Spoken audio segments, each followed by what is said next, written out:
Hey, it's Shane from Colonial Saw. I'm standing here with Tony and Austin from SmartLam North America here in Dothan, Alabama.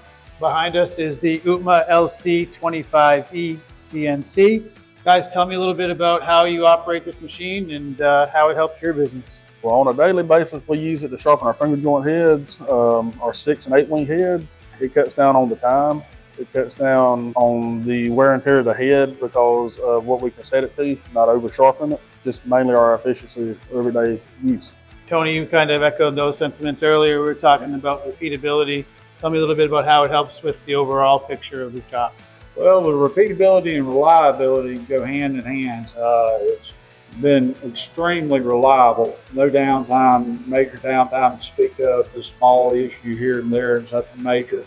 The repeatability is excellent. We get a good quality head, gives us a good quality product. I know we've had one of our techs here recently, and I'm standing here as well. Tell me, if you can, a little bit about your experience with Colonial Saw. Absolutely great. Very knowledgeable. Any questions I had, he was willing to help. Stood right here with me through about 4 heads. Great. Yes, sir.